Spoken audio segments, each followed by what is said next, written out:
Hello, it's Carmen with Cherished Legacies in the Well Chronicle Life. I'm so excited to be here on the brink of summer, and I'm bringing together two of my favorite things, travel and preserving memories. And I have a ton of tips and tricks here for you. So let's get started. Okay, I don't think I've shared this picture with you, but this is a picture of me in middle school, and I won a first place for my scrapbook. So you can see this has been with me for a long time, and a lot of people ask me like how I got started and why what I use and why I use it. So I just want to take just a few minutes to go over that. And so fast forward many years from this photo, in 2016, I had 98 albums. I was downsizing, didn't have room for them because of a divorce. I had lost some photos because of a external hard drive failure. I had photos on cards. I had photos printed. I had photos on thumb drives. I had a mess. And even though I had 98 albums, I felt like I had a mess. And so I happened to meet the founder, Glenn Micken of Forever, and it was the solution to my problem. And so that's why I recommend that. I use it myself. I recommend it. It is permanent. That was something that really attracted to me, that I could pass it down to the next generation was attractive, that I owned it, that the organization is like none other, and the fact that it'll migrate. So that endless, we had started out with reels, and then we went to VHS, and then we converted it to DVDs, and it feels like the endless conversion. Well, they will migrate your entire account. So those are the reasons I love it. But you will get to lots of tips that you can use, whether you use it in Forever or use it somewhere else. You will get it in this webinar. So this is our agenda. We're going to go over why this matters, what to do before you go on a trip, but what to do while you're on the trip, and to be present, a reminder of that. Some really good tips on travel, photo journalist tips, and after the trip. So this is really about how to plan and through the trip, but trust me, if you already have photos, a trip from photos, you will be able to get some tips out of there, and also some bonus tips because I had to throw some in there. So let's start about why this matters. So we spend thousands of dollars on trips. We take off time. So we have a huge investment of time and money in trips. And then what happens is we get home and we get busy, time goes by, we can't hardly find the photos, time goes by, and we can't remember the details of the trip. So this is how to protect that investment that you've already made. And I want to do it in the simplest, easiest manner for you to do. The second reason for me, I share my travel albums more than any other album. I've traveled a lot. I've been to all 50 states, 20 some plus cruises. And so people ask me a lot of time, what excursion did you do in Aruba, or what did you do in South Dakota? I can't remember all the details, but I can easily share that album, and then they know the details. They'll know not only what we did, but what we liked the best. And the third reason is because I really believe it's the great way to start organizing. So, a lot of times I suggest start with a trip. It has a beginning and it has an end. So, it's usually, if you look hard enough, you can know when the dates were, you can find the photos. And it's a great project to start with. And you can start it in a free Forever account. Usually you have enough space in a free account. I will put the link below, and you can start account there. Okay, so we're going to start with how to set up before you go. And I really think if you do a little pre-planning, then it makes it go a lot easier. So the first thing I do is create an album and name it. I'm going to show you that. I call that either the main album, or like I refer that to the top level album. Then I add the travel information. I'll show you that. Set up in a collaborative album for everybody on the trip to be able to upload to that. So if you have multiple people, it's a great way to organize, and share the link. So I usually, when the kids are along, the grandparents like to follow along on the trip. So I'll share the link so they can watch. So they can go and update it and see what we're doing. So let me show you what I've done here. So not a hugely exciting trip I'm getting ready to go on, but tomorrow is we're going on a short little trip to Colombia. So I've set up the album here. First, I'll just tell you these numbers mean nothing except for they make that album show up first on my top level page, so it's easy to find. And if this was a trip, a big trip, then here in the description, I would have the flight information, rental car information, anything like that would be here. And that would be in the description of the album, which is really easy to do. If you edit details, you would just put it right here in the description and update. And as you can see, you can change that title at any point. Then I nest each day under, and you can see I put the full date here. And sometimes I'll even write Friday, Saturday, Sunday. And I put the numbers ahead in the front, so they're going to be in order. And this date is going to disappear when I'm finished with the album, but it just makes it easier for people who upload to know what to upload to, and they're uploading to the right place. Okay. If you'll see here, I put the itinerary. So anybody on the trip wants to know what we're doing, they can come here. And I'm a little bit anal, yes. So I can I have this here, by the hour what we're gonna do. So I've talked about sharing. So right here, this button right here on the up top right, share. So and then you can either copy the link or you can email it. So if I just share this to whoever can see only this album and what's in it.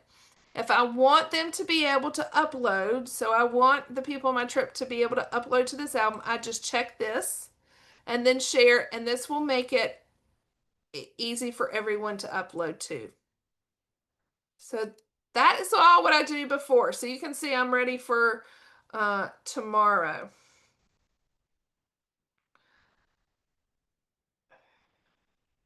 Okay, so then we're on the trip. What do we do? What is my process on the trip? So on the trip, people upload, some to upload as the day goes on, but I've trained people who travel with me know when we get home, the first thing they do back to the not home, but back to the hotel or the cabin or whatever, they upload everything up into the right album. And so then I declutter.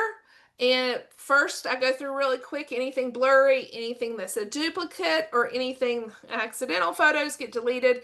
This says keep only the top 5 to 10 highlights from each stop. Sometimes that's really hard depending on the stop, and honestly, I'm not always good at that. But the idea is you don't need every photo. We take way too many photos, and so limit it to the best. Then I scan and toss paper. So anything, a brochure, a map, anything like that, I scan it with a photo scan app. I'll show you that at the end. And I toss it. Then the next thing I do is I use AI to write your travel story. I love to write, I love to read, I love words. And the problem would be if I did this on my own, I would want it perfect and it would take me forever. So if you love to write, use AI. If you hate to write and you would never do it otherwise, use AI. It is a tool, it's not cheating. So I go into whatever you're using, ChatGPT, Copilot. I go in and for each stop, if there's a lot of different stops you did that day, then I'll go in first stop and I'll just start typing. I don't worry about sentences. I don't worry about punctuation. I don't worry about spelling. I'm an absolute horrible speller. If there's something that was funny said, I might put in quotes, include this quote exactly, and I just start typing. Think about use your 5 senses. Think about things you saw. Think about what did you smell and what did it smell like? And what did you taste that was really good? Think about all those things. Type as much as you can in there, and then I tell it, give me a travel journal. If I want to, sometimes I use a lot of emojis. And I just cut and paste, copy, paste into my description of each album. And I'll have it nested for each stop. And I'll show you that in a second. And so what I do is I add to that day album. I might just, if I don't have a ton of photos, I might just have that day album and just have one. Or if I have different stops, I'll have different albums. Titling is important. I will talk about that. And the last thing I do is I make sure they're in the order I want using filters, and I do a cover photo. So let's start looking. I'm going to go to my travel. I'm going to go to my last cruise. That was my last trip. Here we go. I'm going to close this. So here you can see what I've done. I've gone through here, and so each day, each stop, I have an album, and you can see I've written with AI's help, right? This one has a lot of dialogue in it, a little thing. So I would do this one, right? And then I would scroll through here and see, using my filter, this one's custom, but let's just say usually date taken, oldest, we'll put them in the order you want. A lot of times it filters to date taken using newest, but for this I want the oldest, so I always try to do that. This is going to leave the date here. Sometimes, it's nice to have the date because then you'll remember. I don't feel like I need it here. If I don't want this date to show, and sometimes I'll have multiple days in the same album, so I like to have the date. If you don't want the album date to show, then come in here, do custom, and you can see that that date goes away. And they've made it so much easier now. So if this is not in the order you want, you can do edit custom, and you can move these around to where you want. So let's just say I wanted that one over there, right? So you can just grab it and move it around. So that's a great feature. So I do that for, oh, and the last thing I do is pick a picture for the cover. So I want a picture that's like says, okay, this is what we did. This is the airboat and who was there. So right, so I picked a picture that showed the whole thing, but like this, and then you just come up here to the right hand, make cover, and that's what's going to show. So that helps tell the story without even opening this album, right? People can just look at this day and they know, oh, there's 3 main stops. Look who was there. You can kind of see who was there and what we did.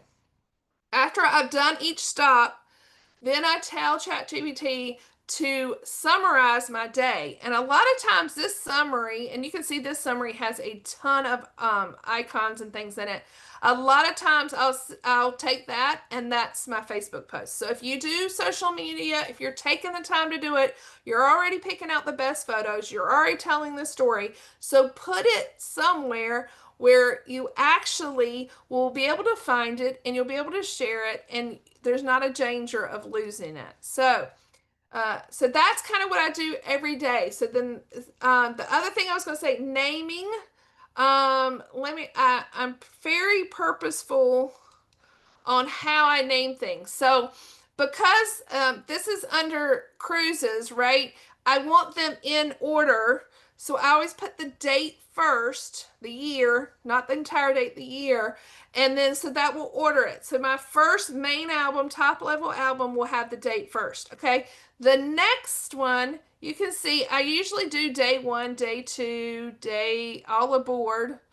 Was day 3, day 4, day 5, right? And I number this. Why? Because if I did this in order of ABC, is how it would do it. It wouldn't be in order. So I number so they're in order.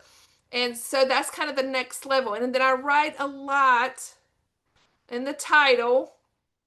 And because why do I write a lot? Because when I start searching for something, I might not know. I want to be, it won't show me that that it's under 2025 Florida.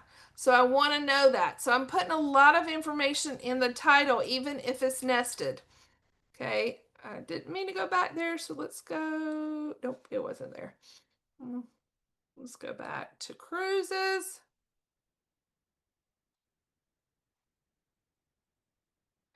The next thing, just to show you, so the first thing I add is kind of what's new. So what's new is this is about the airboat. So that's what I'm going to have first in my title. This one's about the Thousand Islands, and this one's about Shark Valley. So that's what's going to show up first in my title. Then it's going to say the day. Then it's going to show the group album. So it kind of, if you follow the path of where it is, you follow the breadcrumbs, then you would see it, right? So that's another thing I'll talk about a lot. So I have lots of breadcrumbs in my album. So if somebody comes into my account, they can follow the breadcrumbs to find almost anything. So there, that's what I do for the day. So moving back here,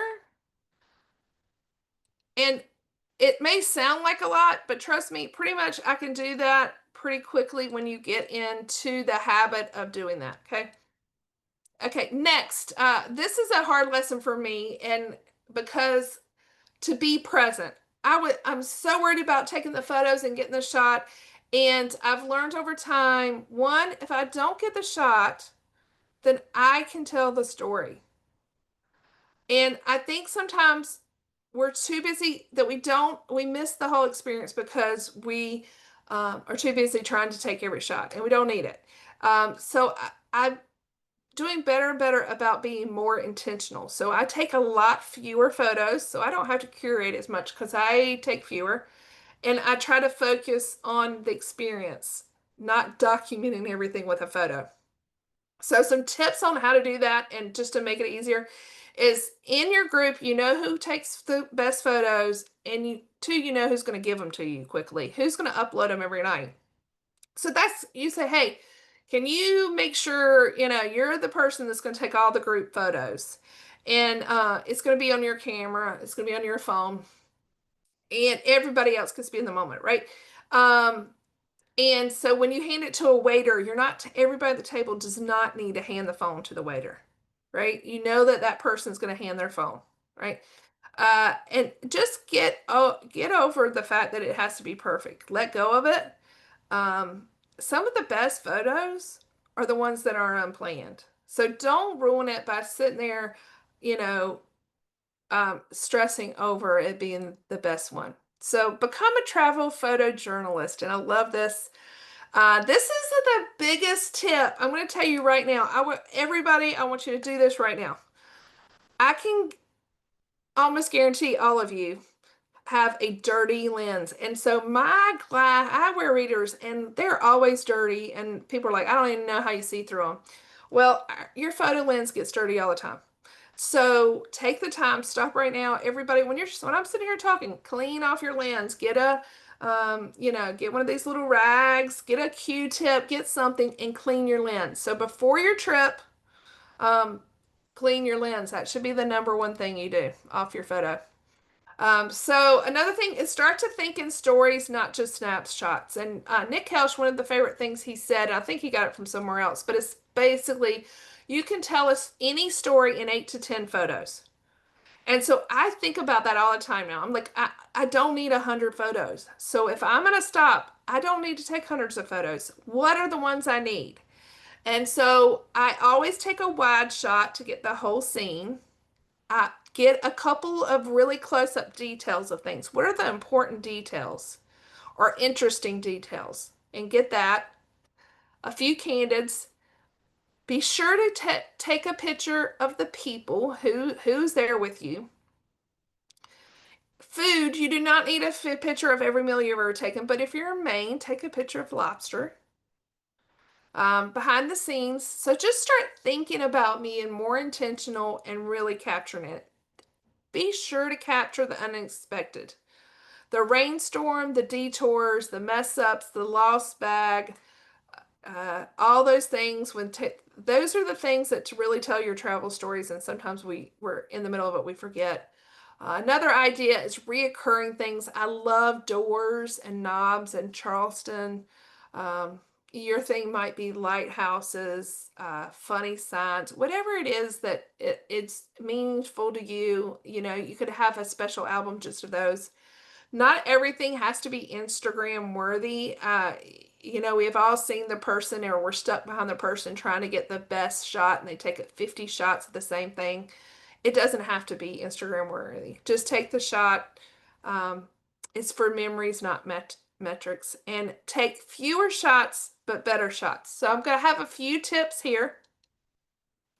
So one thing is to frame a shot, and this is, I'm looking for this all the time. So you can see that at the top, the first photo and the second is the same photo, but look, I used the arch to frame it, and I personally love the second one 100 times more, just because it's framed. Whether I also love that my daughter's in it, but even if she wasn't, because it shows the whole how big it is, right? How high, but I still love it. The next three, same shot, you know. One is good. Two is even better. I just got a little, like, I always look for trees or flowers or something to frame, right? Or a post. Always look for something. And I love two, just with that little bit of something in the foreground. But I even love three more, right? And her having her, just a part of the back of her head there, right? I just love that photo. At the top, you'll see I frame the first one's okay.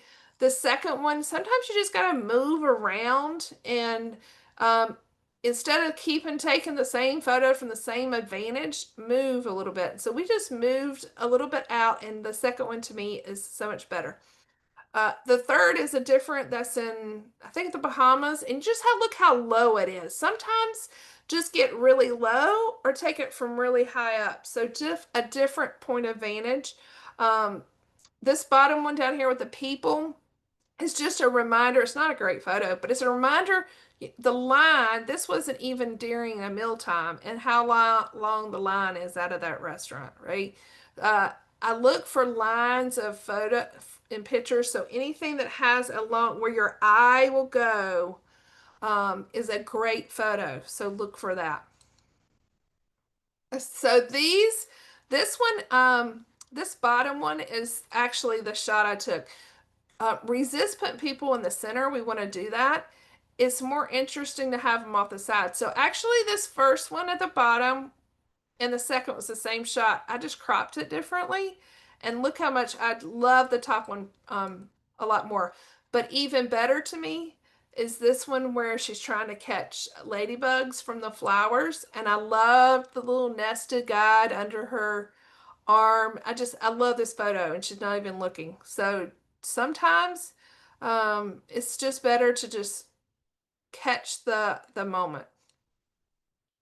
Here's another one. The one on the right is one of my all-time favorite. This is the same exact spot. I just said, hey, turn around, right? Turn to the side and looked out. And this was an epic shot for me, right? And also look, there's all that sky. I love it. That's the thirds, right? And she's right here in the foreground, and absolutely love that one. So what do I do after? So after you've taken the photos, you've organized on the way home, before I get home at the airport or on the drive home, I finish everything up, right? So first thing I do is I ask everybody on the trip, what was your favorite part? That's going to go in my summary. Um, Sometimes it's fun to put exactly what the kids say, put it in quotes. Um, and then you go back and ask AI to summarize your trip. So depending on how long it is, it can go all the way back and summarize it. Sometimes if you're on a long trip, it doesn't, for some reason, it doesn't remember the very first thing you said. So you might have to go and actually copy and paste each of the days and say summarize the trip. But basically that's what I do. And then I put that in that top level. So it replaces where I put all the travel information, like the flights and all that. I don't need that necessarily. So I delete all that out and I put the travel summary. Then I rename it to what I want, and then I move that travel photo, that travel album under my travel folder. It should be travel album. And it keeps everything neat. And then I also of course, share it with your friends and family. So here's some bonus tips for you. So PhotoScan, that's what I use. It's a great tool for maps, things like this. It's free. It also will not have glare. So if you're at a museum trying to take a picture of something with glass over and there's a glare, pull out the photo scan app on your phone, and what it does is it takes 4 pictures and puts them together so you won't have a glare. Love it. Use it all the time. Also, number one here, snap the menu and circle what each person got, write their name on it. You can just leave that in there as part of it, or you can write a little story about it. Snap a sign or a plaque right afterwards so you remember. Even the night of, I'm like trying to remember things. Sometimes I delete that out of there, but I just want to keep it as a reminder. So if there's something you want to remember, just snap it. Record your tour guide, either the whole thing or part of it. Record it on your phone, then put it into one of the apps that Otter is one of the ones I use. It transcribes the whole thing. Then I can cut and paste it and put it in ChatGPT and say, hey, make a story. Google Lens, you can use it on the trip, right, to identify plants, flowers, buildings on the trip. Just hold it up. Google Lens, there's other ones out there now, whatever you want to use. And then screenshot the answer so you have it. If you're using the same format structure, but you're doing older trips, sometimes you can't remember what it is. So use it to identify what it is when you're organizing, and then ask ChatGPT, hey, this building was XYZ. Can you give me 2 to 3 sentences about it? And then you can include that in your travel. Last, I love this idea. One trip is going to work out, it hasn't yet, is to hire a photographer. Do it on the beginning of the trip. I have friends that have done this, and because they can also be your guide in a sense and tell you all the great local things. And so those Local Lens, Snapper, and Local Grapher are three that I've looked at, and I can't say that I've used them, but I plan to in the future. So that's all I have today. If you have any questions, please drop them in the comments below. And I look forward to seeing you next time.